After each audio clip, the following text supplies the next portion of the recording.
అత్యంత దారుణమైన సంఘటన. ఈ సంఘటనలోని 8 మంది చనిపోయారన్నమాట. ఈ 8 మందిని కూడా చంపింది ఎవరంటే, ఒక కిరాణా కొట్టు నడుపుతున్నటువంటి ఒక ఓనరు.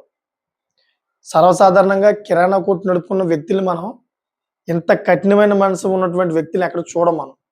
ఎందుకంటే వాళ్ళు ఆ కిరాణా సామాను అమ్మడంలోనే బిజీగా ఉంటారన్నమాట. వాళ్ళ లైఫ్ స్టైలే అది. సో, కానీ ఈ వ్యక్తి ఒక 8 మందిని 4 నెలల్లో ఒక 8 మందిని చంపాడు. అతను చెప్పిన కారణాలు వింటే గనక మీరు కూడా భయపడతారు. ఎందుకంటే మీకు కూడా అటువంటి ప్రమాదం జరిగే అవకాశం ఉంది. సిట్యుయేషను మన చుట్టూనే తిరుగుతూ ఉన్నాయన్నమాట. ఆ కారణాలన్నీ కూడా మన పక్కనే ఉన్నాయి. అటువంటి వ్యక్తులు మన పక్కనే ఉన్నారు. మనకు కూడా జరిగే అవకాశం ఉంటది. అసలు ఆ వ్యక్తి ఏం కారణాలు చెప్పాడు? ఈ 8 మందిని కూడా చంపడానికి ప్రధానమైన కారణాలేంటి అన్నీ కూడా ప్రతీదీ కూడా మీకు చెప్తాను. మీకొక క్లారిటీ వచ్చేస్తదన్నమాట. అసలు ఏంటన్నది పిన్ టు పిన్ చెప్తానన్నమాట. సర్వసాధారణంగా ఒక ఊరు. ఆ ఊరిలోని కిరాణా షాప్ నడుపుకుంటా ఉన్నాడు ఆ వ్యక్తి. కిరాణా షాప్ నడుపుకొని తన కుటుంబాన్ని, జీవనాన్ని సాగదీస్తా ఉన్నాడు. సో, అందరూ కూడా ఏమనుకుంటారు? ఏదో పాపం తన పొట్టకూటికి కిరాణా కొట్టు పెట్టుకొని అలాగా తన జీవనాన్ని నడుపుతా ఉన్నాడు. తన కుటుంబాన్ని బాగా చూసుకుంటా ఉన్నాడని చెప్పేసి ప్రతి ఒక్కరు కూడా అనుకుంటా ఉంటారు. ఎందుకంటే బయటికి చూడడానికే అదే విధంగా కనిపిస్తదన్నమాట. కానీ తన మనసులో ఉన్నటువంటి ఏదైతే క్రూరత్వమైన ఒక మృగం ఉందో, ఆ మృగాన్ని ఆ గ్రామస్తులు ఎవరో కూడా పసిగట్టలేకపోయారన్నమాట. 4 నెలల్లోని 8 మంది ఒకళ్ళ తర్వాత ఒకళ్ళు చనిపోతూ ఉంటుంటే, మొత్తం గ్రామ ప్రజలందరూ కూడా ఆశ్చర్యపోయారన్నమాట. ఏంటి? ఏమవుతుంది? ఎలా చనిపోతున్నారని చెప్పేసి అందరూ కూడా భయభ్రాంతికి గురవుతున్నారన్నమాట. బయటికి రాలేని పరిస్థితి. ఎవరికి చెప్పుకోలేని పరిస్థితి. అసలు ఏం జరుగుతుందని చెప్పేసి అందరూ కూడాను తెల్లమొఖం వేసుకొని తిరుగుతా ఉన్నారు. సో, ఇటువంటి క్రమంలోనే ఒక్క ఫోన్ కాలు తను పట్టించిందన్నమాట. తనని ఆ ఫోన్ కాల్ ఏ విధంగా పట్టించిందో అది కూడా చెప్తాను మీకు. ఒక క్లారిటీ వచ్చేస్తది. సో, ఎప్పుడైతే ఇలాగా ఒకళ్ళ తర్వాత ఒకళ్ళు అలా చనిపోతా ఉన్నారో, లాస్ట్ వ్యక్తి 8దో వ్యక్తి చనిపోయిన తర్వాత 9దో వ్యక్తికి ప్రాణం పోయే పరిస్థితి ఏర్పడిపోయింది. ఏర్పడిపోయేటప్పటికి ఆడి అదృష్టం బావుందో లేదో తెలీదు గానీ ఆడికి నూకలు ఉన్నట్టున్నాయి. దేవుడు అతన్ని బతికించేసాడు. తీవ్రమైన అస్వస్థతకు గురయ్యి వామిటింగ్ చేసుకొని ఏదో విధంగా అయితే బయటపడ్డాడు. సో, ఎప్పుడైతే ఇలా బయటపడ్డాడో అతను పోలీస్ స్టేషన్‌కి ఫోన్ చేశాడన్నమాట. సార్, ఈ విధంగా నేను పలానా షాప్ దగ్గర ఒక డ్రింక్ తాగాను. డ్రింక్ తాగితే అది నేను తీవ్రమైన అస్వస్థతకు గురయ్యి విపరీతమైన వాంతులకు గురయ్యాను సార్. అదేదో తేడాగా అనిపిస్తుందని చెప్పేసి పోలీస్ స్టేషన్‌కి కంప్లెయింట్ చేశాడన్నమాట అతని మీద. ఎప్పుడైతే ఇలా కంప్లెయింట్ చేశాడో ఇమ్మీడియేట్‌గా పోలీసులొచ్చారు. పోలీసులొచ్చి ఏదైతే కిరాణా షాప్ నడుపుతున్నాడో ఆ కిరాణా షాప్ వ్యక్తినైతే అరెస్ట్ చేశారన్నమాట. అరెస్ట్ చేసి "ఏం కలిపావు నువ్వు ఆ డ్రింక్‌లోని? అతనైతే నీ మీద కంప్లెయింట్ చేశాడని" చెప్పేసి వాళ్ళు ఎంక్వైరీ చేశారు. సో, ఇప్పుడు ఎలా ఉందంటే ఒక చిన్న విషయానికి మాట. అంటే ఈ డ్రింక్ తాగడం వల్ల అస్వస్థతకు గురయ్యానని చెప్పేసి కంప్లెయింట్ చేయడంతోటి మొత్తం మిగతా 8 మంది కూడా చనిపోయిన బండారం అంతా కూడా బయటకొచ్చిందన్నమాట. ఎలా అంటే ఎప్పుడైతే ఇతన్ని కస్టడీకి తీసుకున్నారో గ్రామస్తుల్లోని ప్రతి ఒక్కరు కూడాను ఇంకో మాట చెప్పారన్నమాట. ఈ పోలీస్ అందరికి కూడా. సార్, ఈ 8 మంది కూడాను చనిపోయే ముందు ఈ షాప్‌లోనే డ్రింక్ తాగారు సార్ అని చెప్పేసి చెప్పారన్నమాట. ఎప్పుడైతే ఇలా చెప్పారో ఇంక పోలీసులకి ఎక్కలేని కోపమొచ్చింది. ఇంకా దీన్ని వదిలే విషయం కాదని చెప్పేసి ప్రతిది కూడా డీప్‌గా అయితే ఎంక్వైరీ చేయడం మొదలుపెట్టారు. వాళ్ళ స్టైల్‌లో ఎంక్వైరీ చేశారన్నమాట. ఎప్పుడైతే వాళ్ళ స్టైల్‌లో ఎంక్వైరీ చేశారో మొత్తం పిన్ టు పిన్ మొత్తం అన్నీ చెప్పేసాడన్నమాట. 8 మందిని కూడా నేనే చంపాను. 9వ వ్యక్తిని కూడా చంపడానికే ఆ డ్రింక్‌లోని పాయిజన్ కలిపాను. కాకపోతే అదృష్టవశాత్తు అతను బతికిపోయాడు. లేకపోతే అతను కూడా చనిపోవాలి అని చెప్పేసి చెప్పాడన్నమాట. చూడండి ఎంత దారుణమో! ఎందుకు నువ్వు అలా చంపాలనుకుంటున్నావు? ఇంతమందిని ఎందుకు చంపావు అని చెప్పేసి పోలీసులు అడిగితే కారణాలు చెప్పాడు. ఆ కారణాలు వింటే గనక 100% మీరు షాక్ అవుతారు. ఎందుకంటే 8 కారణాలు. ఒక్కో మనిషికి ఒక్కో కారణం చెప్పాడన్నమాట. ఎందుకంటే ఆ కారణాలన్నీ కూడాను మన చుట్టూనే ఉన్నాయి. ప్రతిరోజు ఆ కారణంతో మనం ఏదో ఒక వ్యక్తి దగ్గర ఇలాగా మనం గొడవాడుతా ఉంటాం. చిన్న చిన్న డిస్కషన్ జరుగుతూ ఉంటాయి. సో, ఆ కారణాలతోటే 8 మందిని కూడా చంపేసాడన్నమాట. చాలా దారుణమైన పరిస్థితి. ఫస్ట్ కారణం చెప్పాడేంటంటే, ప్రతిసారి కూడా నాతో గొడవాడుతున్నాడు అందుకే అతన్ని చంపేసానన్నాడు. రెండో కారణం ఏంటంటే, నా దగ్గర డబ్బులు తీసుకొని ఇవ్వకుండా నన్ను ఏడిపిస్తా ఉన్నాడు అందుకే చంపేసా అన్నాడు.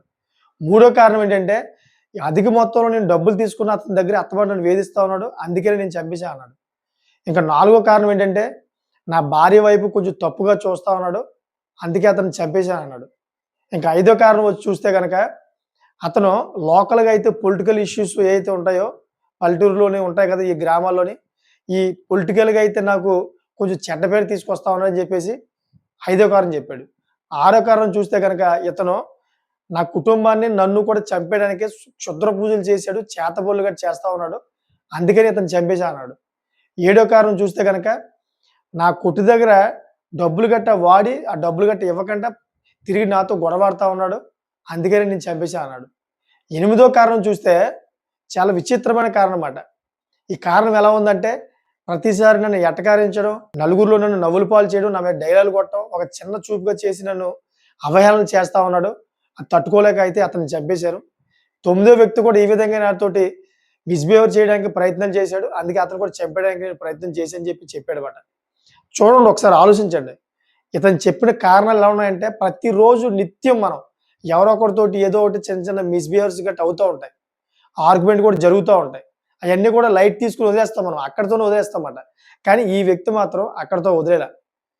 అది అన్నీ కూడాను మనసులో పెట్టుకొని ఒకళ్ళ తర్వాత ఒకళ్ళని పక్కా ప్లానింగ్ తోటి వాళ్ళ షాప్‌కి వచ్చిన తర్వాత మంచిగా వాళ్ళతో ప్రవర్తించి, ఆ డ్రింక్‌లోని ఏదైతే ఎలుకల మందుకు సంబంధించింది ఉంటదో, ఆ ఎలుకల మందు లైట్‌గా దాంట్లో కలిపి ఇచ్చేసాడన్నమాట. వాళ్ళు తీవ్రమైన అస్వస్థతకు గురయ్యి పాపం వామిటింగ్ గట్టా అవి కిడ్నీ ఫెయిల్ చనిపోయారు. ఇక్కడ ఒక విచిత్రమైన సంఘటన ఏంటంటే, ఈ 8 మంది అంత్యక్రియలు ఏవైతే ఉన్నాయో, ఈ 8 మంది అంత్యక్రియలకు కూడా వెళ్ళాడన్నమాట ఇతను. కూడా ఉంటూ ఏమి ఎరగనట్టు పాపం ఆళ్ళ చుట్టూ తిరిగాడన్నమాట ఇలాగ. చూడండి ఒకసారి ఎంత పక్కా ప్లానింగ్ అయితే చెప్పాడో. ఈ వీడియో చేయడానికి ప్రధానమైన ఒక కారణం ఉంది. ఆ కారణం ఏంటంటే, నేటి సమాజంలో అంటే నేటి సొసైటీలోని చాలా మంది ఇటువంటి విచిత్రమైన వ్యక్తులు ఉన్నారన్నమాట. ఇటువంటి విచిత్రమైన వ్యక్తుల నుంచి మీరు 100% మీరు తగు జాగ్రత్తగా ఉండండి. లేని పక్షంలో ఇలాగే ప్రాణాలు పోయే అవకాశం ఉంటది. ఎందుకంటే ఒక సైకోలా బిహేవ్ చేస్తా ఉన్నారన్నమాట. ఒక చిన్న మాటకి ఫీల్ అయిపోతా ఉన్నారు.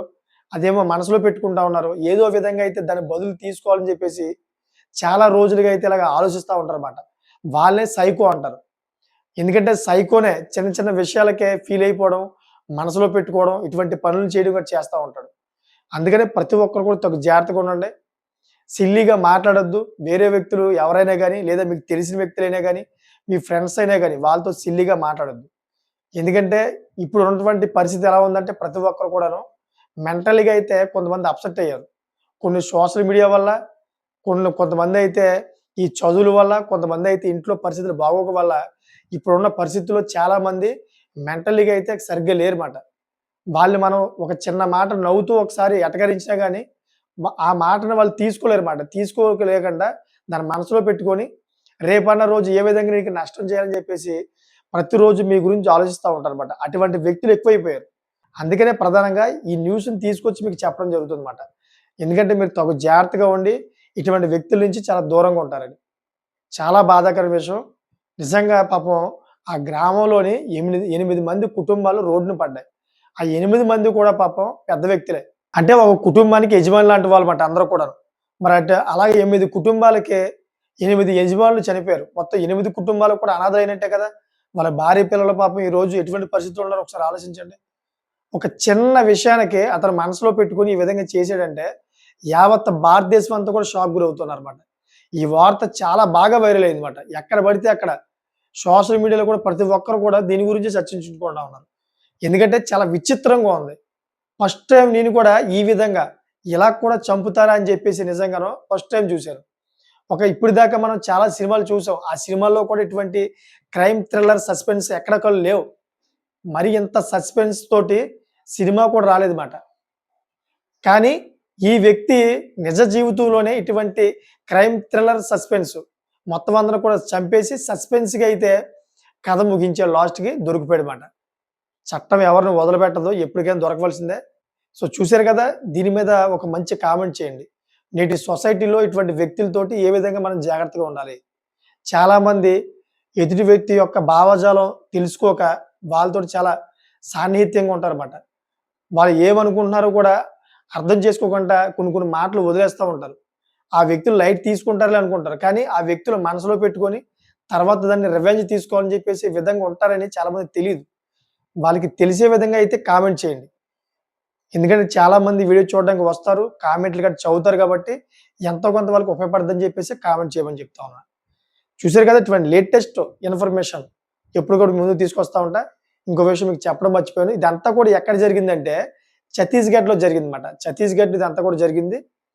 సో, ఆ ఛత్తీస్‌గఢ్‌లో జరిగిన ఈ సిట్యుయేషన్ మొత్తం దేశవ్యాప్తంగా అయితే వైరల్ అయిందన్నమాట. సో, ఇటువంటి లేటెస్ట్ ఇన్ఫర్మేషన్ ఎప్పటికప్పుడు మీ ముందుకు తీసుకొస్తా ఉంటాను. నా ఛానెల్ సబ్స్క్రైబ్ చేసుకోండి. Thank for watching friends.